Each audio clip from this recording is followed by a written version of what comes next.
নমস্কার। গল্পকথকে আপনাদের স্বাগতম। গল্পকথকের আজকের উপস্থাপনা ডাইনি চাতর। গল্পটি আমরা নিয়েছি বিখ্যাত সাহিত্যিক তারাদাস বন্দ্যোপাধ্যায়ের লেখা অলাত চক্র বইটি থেকে। মূল গ্রন্থে লেখক এই কাহিনীটির পৃথক কোনো নামকরণ করেননি। গ্রন্থে এটি তৃতীয় পরিচ্ছদ হিসেবে গ্রথিত হয়েছে। উপস্থাপনার সুবিধার্থে আমরা এই অংশটির নামকরণ করেছি ডাইনি চাতর। তারানাথ তান্ত্রিকের বাবা আদিনাথ ষোড়শী চাটুর্যের বৈঠকি আড্ডায় যেতেন। সেখানেই রাম গাঙ্গুলি শোনাচ্ছেন এই অলৌকিক ঘটনার গল্প। তাহলে চলুন শুরু করা যাক আজকের গল্প।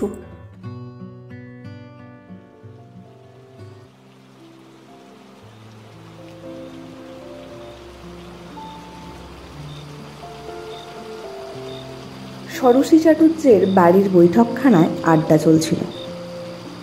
একটানা অনেকক্ষণ কথা বলে আদিনাথ চক্রবর্তী একটু থামলেন। বর্ষণমুখর রাত্রির জল ভেজা বাতাস ক্রমাগত দুলিয়ে চলেছে ঝুলন্ত লণ্ঠনটা। সেই সঙ্গে দেওয়ালে নড়ছে ঘরে বসে থাকা মানুষদের ছায়া। আড্ডায় মাঝে মাঝে একটা সময় আসে যখন হঠাৎ সবাই একসঙ্গে চুপ হয়ে যায়। জমাট গল্পেরও একটা মহিমা আছে। সে গল্প সত্য, মিথ্যা বা অবিশ্বাস্য যাই হোক না কেন, ভালো করে বলতে পারলে শ্রোতারা মুগ্ধ হয়। আদিনাথ কথক হিসেবে প্রথম শ্রেণীর। নিতান্ত তুচ্ছ বিষয়কেও বলার গুণে মনোমুগ্ধকর করে তুলতে পারেন। আজ রাতের পরিবেশ আর তার গল্প এমন খাপ খেয়ে গেল যে কেউ কোনো তর্ক তুলল না। রাম গাঙ্গুলি বললেন,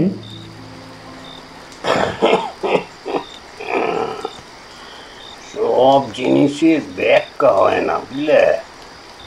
আমার আপন ভাইরা ভাই তার মামার বাড়ির গ্রামে নিজের চোখে আতুরের ছেলেকে হেঁটে বেড়াতে দেখেছে, জানো।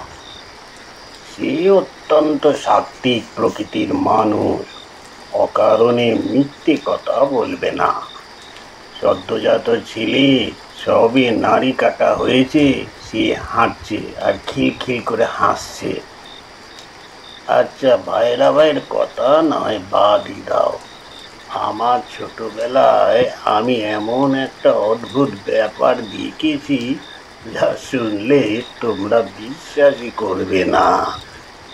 পাতিরাম মজুমদার আদিনাথের কাহিনী শেষ হলে পরিত্রাণের আশা করেছিলেন এবং সম্প্রতি বাড়ি ফেরবার উদ্যোগ হিসেবে চাদর কাঁধে ফেলে লাঠির খোঁজ করছিলেন। আর একটা অপ্রাকৃতিক গল্প শুরু হতে চলেছে দেখে তিনি কাতর স্বরে বললেন, থাক, আর নয়, আজ আর নয়। এবার সবাই উঠে পড়া যায়। চলো, পথ তো কম নয়। আমায় যেতে হবে সেই পশ্চিম পাড়া। তাছাড়া ষোড়শী ভাইয়েরও তো খাওয়া দাওয়া আছে। ষোড়শী চাটুর্যে হেসে বললেন, আমার খাওয়ার এখনো ঢের দেরি। শোনাই যাক না গল্পটা। কি বাকিদের কি মত? সকলে বললেন, গল্প হোক, গল্প হোক। উমা বলে হতাশ ভঙ্গিতে পাতিরাম দেয়ালে ভর দিয়ে এলিয়ে বসলেন। রাম গাঙ্গুলি বললেন, আজ থেকে প্রায় 40 বছর আগের কথা বলছি। তখন আমার বয়স আর কত হবে, এই ধরো 20 কি 22। যে বয়সে আমি যে কি ডান পিটে ছিলাম, যারা আমাকে এখন দেখছো তারা ধারণাও করতে পারবে না। পেটের গোলমাল আর হাঁটুর বাত আমাকে অকেজো করে দিয়েছে। নইলে 8-10 বছর আগেও আমি নিম গাছে উঠে দাঁতন পেরেছি। যাই হোক, ঘটনাটা বলি। আমার কৈশোরের বেশ কয়েক বছর আমাকে মামার বাড়িতে কাটাতে হয়েছিল। দাদা মহাশয় ছিলেন সঙ্গীতজ্ঞ, পণ্ডিত মানুষ। মামারাও সবাই লেখাপড়া জানা। আমার বাবা তখন জরিপ বিভাগে কাজের সূত্রে তরাইয়ের জঙ্গলে কর্মরত। বাড়ির কাছে কোনো ভালো স্কুল নেই। বাবা বছরে 2-1বার ছুটি নিয়ে বাড়ি আসেন। এমন অবস্থায় আমার পড়াশোনা হওয়া কঠিন দেখে মা আমাকে মামার বাড়িতে পাঠিয়ে দিয়েছিলেন। দাদুর কাছে আমার লেখাপড়ার শুরু। ইংরেজি জানি নে বটে, কিন্তু ব্যাকরণ আর বেদান্তে আমি অল্প বয়সেই কিছুটা অধিকার অর্জন করেছিলাম। যে বছর পড়া সাঙ্গ করে বাড়ি ফিরে আসি, সে বছর কালী পুজোর সময় আমার এক অদ্ভুত অভিজ্ঞতা হয়েছিল। মামার বাড়ির গ্রামের উত্তরে ছিল পুঁটি নদী। নদীর খাপ চওড়া, কিন্তু পলি পড়ে তার স্রোত ক্ষীণ হয়ে এসেছিল। দক্ষিণে আর পশ্চিমে বিশাল এক জলাভূমি গ্রামটাকে বাইরের জগৎ থেকে পৃথক করে রেখেছে। প্রায় দ্বীপের মতো এই গ্রাম থেকে বাইরে যাবার একমাত্র ভালো রাস্তা পূব দিক দিয়ে, আর একটা পথ জলার ভিতর দিয়ে অনেক ঘুরে ফিরে মহকুমা শহরে যাবার পাকা সড়কে পড়েছে বটে। কিন্তু সে পথ বিশেষ কেউ ব্যবহার করেন না। নানান ভৌতিক কাহিনীর গুজব চালু ছিল জলাভূমিটা সম্বন্ধে। নরম কাদা, নলখাগড়ার বন, উলু ঘাসের আর হোগলার জঙ্গল, আর মাঝে মাঝে এক একটা জায়গায় একটু ঘাস জমি, তাতে একটা দুটো বড় গাছ। এই নিয়ে সে জলাভূমির বিস্তার। আমি আর আমার প্রাণের বন্ধু তিনকড়ি, সেও ছিল আমার এই মতো ডান পিঠে আর নির্ভীক। এই জলাভূমির মধ্যে বেরিয়ে বেড়াতাম।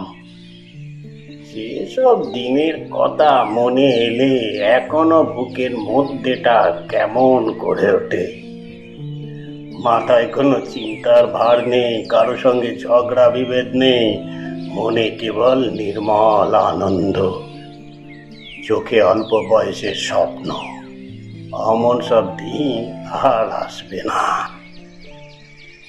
এবছর কালী পুজো পড়েছিল বেশ দেরি করে, কার্তিকের মাঝখান পেরিয়ে। বাতাসে হিমের ছোঁয়া লেগেছে, বিকেলের পড়ন্ত বরাদুরে সোনার রং। সন্ধে নামছে সূর্যাস্তের পরেই। এই পরিবেশে আমাদের দুই বন্ধুর জলাভূমির ভিতর ঘুরে বেড়াতে খুব ভালো লাগতো। অনেক সময় দুপুরে খাওয়া দাওয়া করে বেরিয়ে পড়তাম, ফিরতাম রাতের প্রথম প্রহর পার করে। ছোট ছোট ঘাস জমিগুলোতে সরু আলের মতো পথ বেয়ে গিয়ে গাছের তলায় শুয়ে বসে গল্প করতাম। সবগুলোতে যাওয়া হতো না, কোনো কোনোটায় যাবার পথ ছিল, ঠিক পথ বলা যায় না। বুড়ো আঙ্গুলে ভর করে ডিঙি মেরে মেরে চলে যেতাম কোনোভাবে। সমস্ত জলাটা আমাদের নখদর্পণে ছিল। বিশেষ মজা হতো চাঁদনি রাত্রিরে। ওই জলাজমি, নলখাগড়ার উলু ঘাসের বন, হালকা জ্যোৎস্নায় বড় বড় গাছের ছায়া, আহা, সব মিলিয়ে রূপকথার রাজ্য তৈরি করত। আর ওই বয়স, বুঝতেই পারছ, জীবনে তা একবারই আসে, যেন মেঘের ওপর ভেসে বেড়াতাম তখন। কালী পুজোর ঠিক আগের দিন, সেদিন ভূত চতুর্দশী। তিনকড়ি সকালের দিকে আমাকে এসে বললে, রাম চল, আজ বিকেলে জলার ভেতর বেড়াতে যাই। একেবারে সন্ধ্যের পর একটু রাত্রির করে ফিরবো। আজই রাত্রিরে অমাবস্যা লাগবে, এত অন্ধকারে কখনো ওখানে বেড়াইনি। পথঘাট তো সবই আমাদের চেনা, যাবি? সত্যি, পুরো জলাভূমিটা আমরা নিজেদের হাতের তালুর মতো চিনতাম। সন্ধে হয়ে গেলেও অসুবিধে হওয়ার কোনো কারণ নেই। আমি রাজি হয়ে গেলাম। একটু পরন্ত বেলায় আমরা বেরিয়ে পড়লাম। গ্রাম ছাড়িয়ে আরো মাইল খানেক হেঁটে এসে পড়লাম জলাভূমির প্রান্তে। তখন সূর্য অস্ত গিয়েছে, দিনের আলো মিলিয়ে গিয়ে নামছে আবছায়া অন্ধকার। টিঙ্করিকে বললাম, আরে ভেতরে ঢুকবি নাকি এইখানে বসে কিছুক্ষণ গল্প করে ফিরে যাই? চল। টিঙ্করি হেসে বললে, কেন, ভয় করছে বুঝি? যা, ভয় কিসের? আজ অমাবস্যা পড়ছে, একেবারে অন্ধকার হয়ে যাবে কিন্তু। তার মানেই তো ভয় পাচ্ছিস? দূর, চল দেখি, অন্ধকারেই তো মজা, আয়। এরপর না গিয়ে উপায় থাকে না। ঢুকলাম জলার ভিতরে। চারিদিকে প্রায় মাথা ছাড়িয়ে উঠেছে ওগলার ঝোপ। বোধ হয় সেই জন্যই সেখানে অন্ধকার নামছে একটু তাড়াতাড়ি। হালকা ধোঁয়ার মতো একটা অস্পষ্ট কুয়াশা ঘনাচ্ছে। হেমন্তকালের শুরু, এই সময় সন্ধ্যাবেলা বাতাস বয় না, কিন্তু লম্বা ঝোপগুলোর মধ্যে বাতাস বয়ে যাওয়ার মতো একটা শি শি আওয়াজ হচ্ছে। এটা অবশ্য আমার মনের ভুল হতে পারে। খুব নির্জন জায়গায় কানের ভিতর রক্ত চলাচলের শোঁ শোঁ শব্দ শোনা যায়। মনে হয় শব্দটা যেন বাইরে থেকে আসছে। ভয় ঠিক করছিল না, কিন্তু অন্যদিন জলার ভিতর ঘুরে বেড়ানোর সময় মনে যে সহজ ফুর্তির ভাব থাকে সেটা অনুভব করছিলাম না। পরিবেশে কেমন যেন বিষণ্ণ ভাব, কি একটা যেন ঘটতে চলেছে। সমস্ত জায়গাটা তার জন্য অপেক্ষা করে রয়েছে। মনে পড়লো আজ ভূত চতুর্দশী। দুপুরে 14 ভাজা দিয়ে ভাত খেয়েছি। এতক্ষণে বাড়িতে দিদিমা 14 পিদিম দেবার জন্য প্রদীপ গোছাচ্ছেন, সলতে পাকাচ্ছেন। দিদিমা বলতেন, ভূত চতুর্দশীর দিন সন্ধ্যের পর 14 জন ভূত বাতাসে ভর করে পৃথিবীতে ঘুরে বেড়ায়। তাদের খপ্পরে পড়লে ভারী মুশকিল। এদিন অন্ধকার নামার পর আর কোথাও যাবি নে, ঘরে থাকবি। ভূতের নামও বলতেন, আরমই, ঝাড়মই, পোড়ামই, অন্তাই, দন্তাই, ঘন্টাই, ঠড়ি, বড়ি, আরো কত কি যেন, সবগুলো মনে পড়ছে না। বাড়িতে বসে এসব শুনলে হাসি পায়, এখানে গা ছমছম করে। কিছু দূর হাঁটবার পর বাঁ দিকে একটা সরু পথ ঝোপঝাড়ের ভিতরে গিয়ে ঢুকেছে। দুদিকে জল কাদা আর নরম ভটভসে জমি। মাঝখানে 8-10 আঙ্গুল চওড়া একটু পথ জেগে রয়েছে। জলার মধ্যে কয়েকটা ঘাসে হওয়া জমির টুকরো দ্বীপের মতো জেগে আছে, তা তো আগেই বলেছি। এই পথটা তেমন একটা দ্বীপে গিয়ে শেষ হয়েছে। আমরা সাবধানে পা ফেলে ঘাস জমিটায় গিয়ে হাজির হলাম। তখন দিনের আলো পুরোপুরি নিভে রাত্রি নেমেছে। দ্বীপটা লম্বায় 20 হাত, চওড়ায় 15 হাত মতো হবে। মাঝখানে একটা বড় গাছ ঢেলে উঠেছে ওপর দিকে। তার মোটা গুঁড়িতে হেলান দিয়ে টিঙ্করি বসলো। আমি বসলাম মুখোমুখি। আমাবস্যার রাত্রিরেও নক্ষত্রদের থেকে চুঁয়ে আসা ক্ষীণ একটু আলোর আভাস থাকে। সে আলো অন্ধকার দূর করে না, পরিবেশকে আরো রহস্যময় করে তোলে। টিঙ্করি বলল, আয়, নিধুবাবুর একখানা গান ধরা যাক। সেই যে গানটা, যে খাতনা যতনে আমার মনি জানে, গাইবি? নে শুরু কর। আমার গান গাইতে ইচ্ছে করছিল না। তিনকড়ি বেশ ভালো গান জানত। সে একাই গান ধরবে। হঠাৎ আমার মনে হলো তিনকড়ি আসলে ভয় পেয়েছে। প্রথমে সাহস দেখিয়ে এখন সে ভয়টা স্বীকার করতে লজ্জা পাচ্ছে। গান গাওয়াটা প্রকৃতপক্ষে তার ভয় কাটানোর চেষ্টা।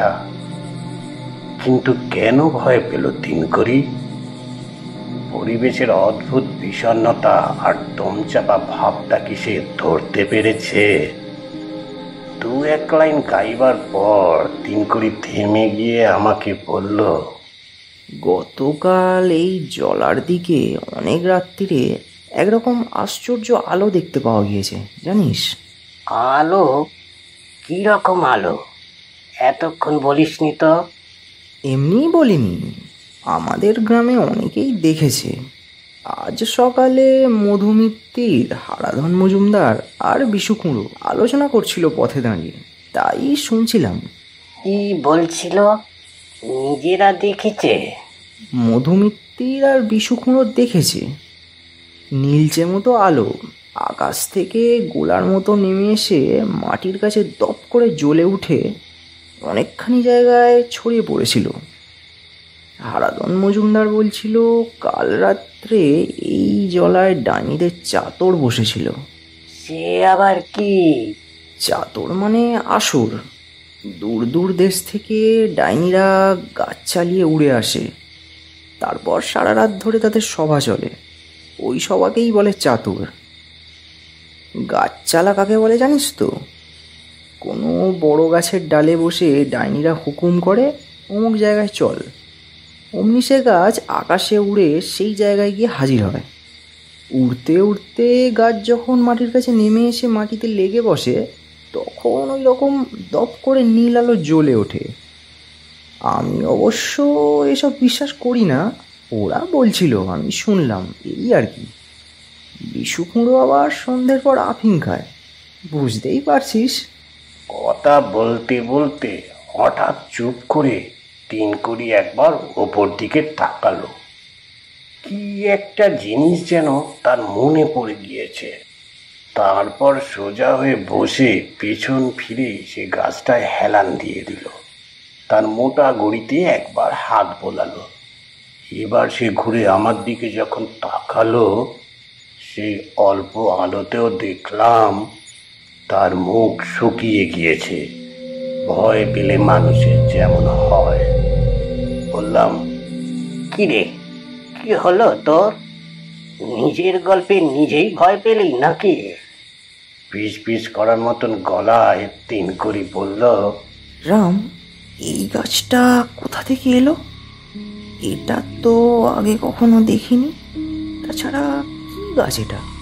এবার আমিও অবাক হয়ে গাছটার দিকে তাকালাম।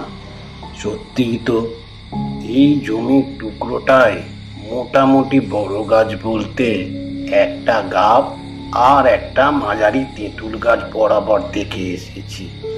সেই দুটো তো ওই যথাস্থানেই দেখা যাচ্ছে। তাহলে বাড়তি এটা আবার কোথা থেকে এলো? গাছটাই বা কি জাতের? আমরা গ্রামের ছেলে সব রকম গাছই চিনি। বড় বড় শাল গাছের মতন পাতাওয়ালা এটা কোন গাছ? মাটি থেকে বিরাট মোটা গুঁড়ি সোজা আকাশের দিকে উঠেছে। বিশেষ জটিল ডালপালা নেই, অনেকটা ওপরে কিছু শাখা পোশাখা এদিক ওদিক ছড়িয়েছে।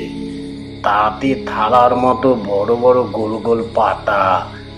দেখলেই মনে হয় এ বাংলাদেশের গাছ নয়। তিনকড়ি একই রকম ভয় পাওয়া গলায় বলল, ভেবে দেখ, 3-7 আগেও এখানে আমরা বসে আড্ডা দিয়ে গিয়েছি। এই গাছটা তো দেখিনি। এখানে কেন? গ্রামের ত্রিসীমানায় এমন গাছ দেখেছিস কখনো? এ হলো ভিন দেশের গাছ। রাম, বিশুকুঁড়োরা ঠিকই দেখেছিল, এখানে ডাইনিদের চাতর হয়েছে কাল। এই গাছ তারাই উড়িয়ে এনেছে। চল, আমরা এখান থেকে চলে যাই। কি করে যে ফিরে এলাম তার তোমাদের কি বলবো। চেনা জায়গা, ছোটবেলা থেকে খেলা করে মানুষ হয়েছি ওই জায়গায়, কিন্তু সেদিন যেন কেবলই পথ হারিয়ে ফেলতে লাগলাম। যেদিকেই যাই দেখি বেরোবার পথ নেই, রাস্তা আবার ঘুরে একই বিন্দুতে এসে হাজির হয়েছে। রীতিমতো ভয় পেয়ে গিয়েছিলাম বুঝলে। অত্যন্ত আবছা তারার আলো, লম্বা ঘাসের জঙ্গল, একটু পা ফেলতে ভুল হলেই কোমর পর্যন্ত কাঁদায় গেঁথে যাবার সম্ভাবনা, তার সঙ্গে হেমন্তকালের অসহ্য কুয়াশার পাক খাওয়া, সব মিলিয়ে যেন একটা ভয়ের স্বপ্ন। কোনো রকমের জলাভূমির বাইরে শক্ত জমিতে এসে যখন পা দিলাম তখন আমরা দুজনেই ঘামছি। হন হন করে হেঁটে প্রায় যখন গ্রামে পৌঁছে গিয়েছি, একবার কেন যেন টিনকরি পিছন ফিরে তাকালো। তারপরেই থমকে দাঁড়িয়ে গিয়ে আমাকে বলল, দেখ রাম, দেখ কি কাণ্ড। তাকিয়ে দেখলাম সেদিকে আকাশটা অদ্ভুত নীল রঙে ভরে গিয়েছে। তীব্র আলো নয়, মৃদু জ্যোৎস্নার মতো আভা, আর তার মধ্যে দিয়ে কি একটা জিনিস যেন জলার ভিতর থেকে উঠে আকাশে মিলিয়ে যাচ্ছে। ভালো করে বুঝতে না বুঝতে জিনিসটা আলোর পরিধির বাইরে চলে গেল। আমরা দুজন অবাক হয়ে তাকিয়ে রইলাম। আলোটাও একটু একটু করে ম্লান হয়ে শেষে মিলিয়ে গেল। গ্রামে ঢুকে দেখলাম বেশ হইচই শুরু হয়ে গিয়েছে। অনেক মানুষ বেরিয়ে এসেছে বাইরে। কে যেন গালুহাটে মাঠে যাওয়ার সময় দক্ষিণ পশ্চিম দিগন্তে নীল আলোটা দেখতে পেয়ে চেঁচিয়ে লোকজন ডাকে। একেবারে মিলিয়ে যাওয়ার আগে অন্তত 7-8 জন মানুষ দেখেছে আলোটা। যারা পরে বেরিয়েছে তারা এখন প্রত্যক্ষদর্শীদের কাছে বিবরণ শুনছে। বিশু ভট্টাচার্য বলছেন, পর 2 দিন, আর নিশ্চয়ই তোমরা অবিশ্বাস করবে না। এখন তো নিজের চোখে দেখলে। কালকেই তোমরা বলেছিলে আমি আফিংয়ের ঝোঁকে বেখেয়ালে দেখেছি। আজ নিশ্চয়ই একটা বলবে না। আগামীকাল কালী পূজা, রক্ষে কালীর মন্দিরে ভালো করে পুজো দাও সবাই। এসব লক্ষণ ভালো নয়। রঘু চৌধুরী বললেন, ঠিকই, আজ হচ্ছে ভূত চতুর্দশী। ছোটবেলা থেকে শুনে আসছি আজ সন্ধ্যের পর থেকে প্রেতের দল বাতাসে মিশে ঘুরে বেড়ায়। তোমরা তো কেউ আজকাল কিছু মানো না। আধুনিক যুগ এসেছে, শহরে শুনছি তেলের বদলে গ্যাসের আলো জ্বলছে রাস্তায়। এখন বুঝে দেখো বুড়োদের কথা সত্যি না মিথ্যে। এই গোলমালে কেউ খেয়াল করেনি আমরা বাইরে থেকে এসে গ্রামে ঢুকেছি, নইলে বকাঝকা খেয়ে মরতে হতো। পরের দিন কালী পুজো, কথা রইল তিনকড়ি আর আমি বিকেল 3টে নাগাদ রক্ষা কালীর মন্দিরের সামনে দেখা করব। পরের দিন যথা সময়ে মন্দিরের সামনে গিয়ে দেখি তিনকড়ি আমার আগেই এসে হাজির হয়েছে। মন্দিরে আর সারা রাত ধরে পুজো হবে, তার প্রস্তুতি চলছে পুরো দমে। তিনকড়ি আমাকে একদিকে টেনে নিয়ে গিয়ে বললে, রাম চল আমরা জলার দিকটা আজ একবার ঘুরে আসি। দিনের বেলা তো কোনো ভয় নেই, কাল কি দেখেছি। নীল আলোটা তো সত্যি, আমরা ছাড়া ওই গ্রামের কত লোক দেখেছে। একটু ভেবে তিনকড়ি বললে, তবু চল যাই, বেলা থাকতে থাকতে ফিরে আসবো। গতকাল অত ভয় পেয়েছিলাম, আজই আবার সেখানে রওনা হলাম দুজন মিলে। সেই বয়সে সবই সম্ভব ছিল। তাছাড়া ঝকঝকে সূর্যের আলোয় অপ্রাকৃত ভয় থাকে না। জলার ভিতর ঢুকে আজ প্রথমেই যেটা অনুভব করলাম তা হলো কাল রাত্রিরের সেই দম বন্ধ করা ভয়ের পরিবেশটা আর নেই।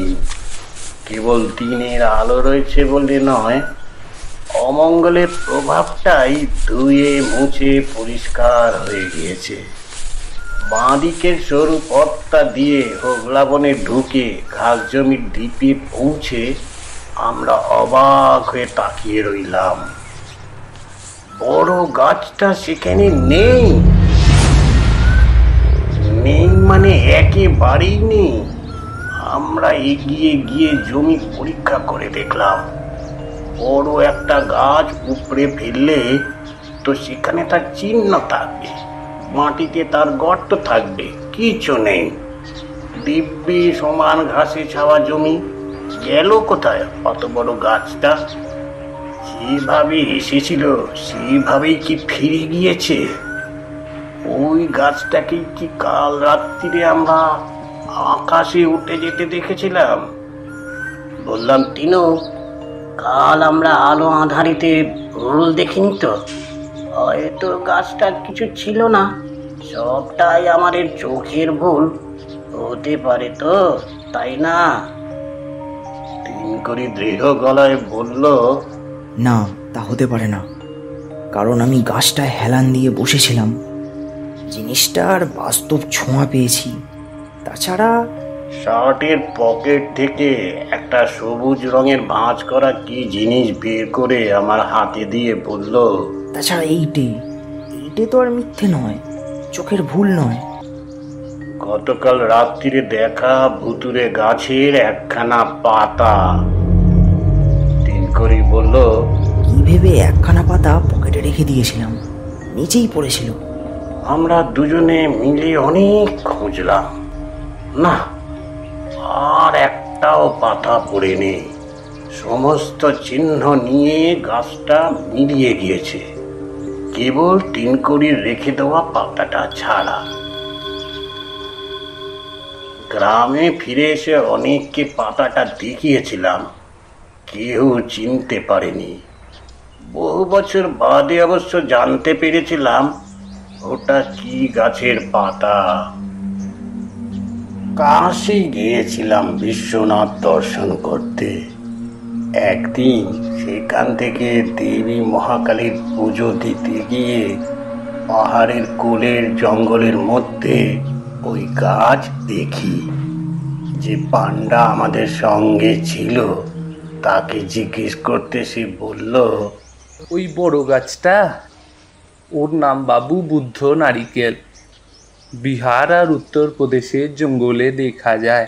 বললাম, বাংলাদেশে হয় না? না বাবু, শুকনো পাথুরে মাটি ছাড়া বুদ্ধ নারিকেল জন্মায় না।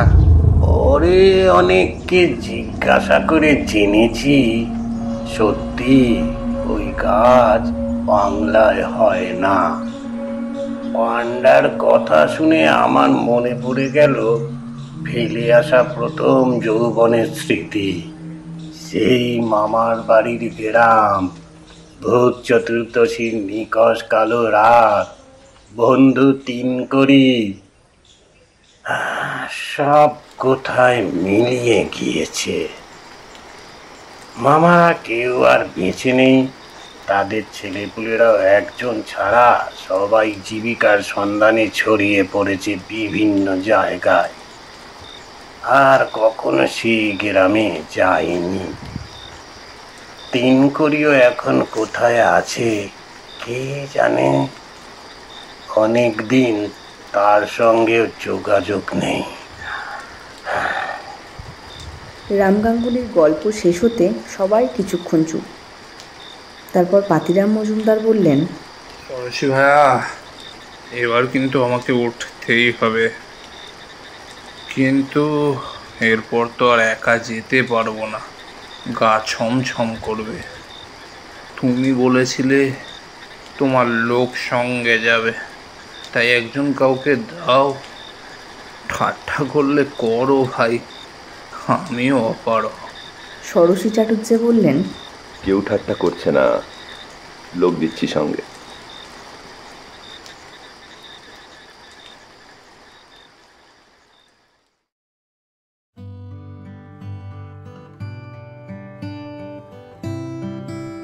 শেষ হলো আমাদের আজকের গল্প ডাইনি চাতর।